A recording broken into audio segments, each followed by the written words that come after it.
Yo, what's up? Bert Portea here. And itong announcement natin is para sa parating na sentro, and especially para ito sa mga mag-open mic. Okay? Na magpe-perform doon. Okay? So again, para ito sa mga mag-open mic. And then tomorrow, pupunta na namin yung may-ari ng bar, yung pinaka-manager ng bar para makausap namin. And then lately kasi late nang dumating yung yung mga listahan ng mga mag-open mic, and napakarami nito. Actually, mas marami pa nga yung mag-open mic kumpara doon sa mga mismong magbabattle, okay? So, ang gusto kong sabihin dito is kailangan paghandaan ng lahat.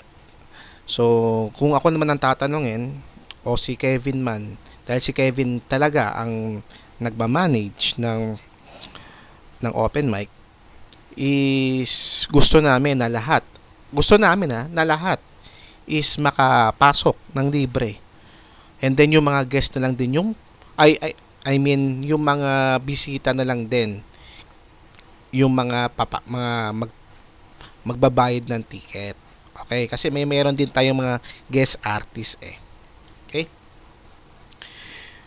Iso lang naman ang problema kung kami rin naman din ang masusunod. Pero syempre dahil nga tayo ay nakikiusap sa bar management, and meron din silang policy, meron din silang sariling polisiya, is kapag yung kinakabahan ako pag nakita nila yung listahan ng mga mag-open mic, is magulat sila dahil napakadami, 'di ba?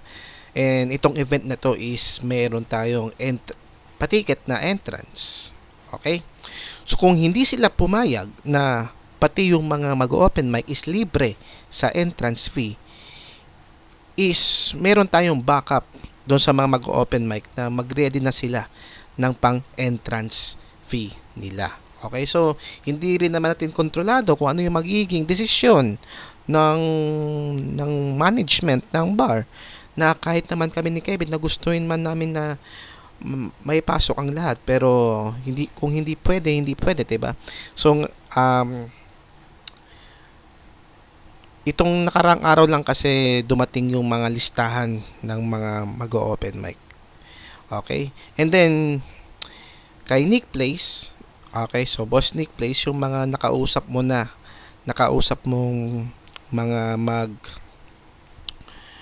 mag-guest artist sa atin, is sila free na rin sila sa sa entrance fee. So ang mga pasok sa free entrance ay syempre yung mga magbabattle, mga judge, tapos yung kami ng mga Eternals, and then yung mga guest artist. Okay? So iba yung guest artist doon sa mga mag-open mic. So again, para to sa mga mag-open mic, mag-ready tayo ng plan B. So para makapag-perform tayo at magsama-sama tayo doon, is maghanda kayo ng pang-entrance fee. Kung sakali man na nakausap na namin tong mga manager at hindi pumayag na kasama kayo sa free entrance, is ngayon pa lang sasabihin na namin sa inyo para agad ninyong din mapaghandaan. Okay?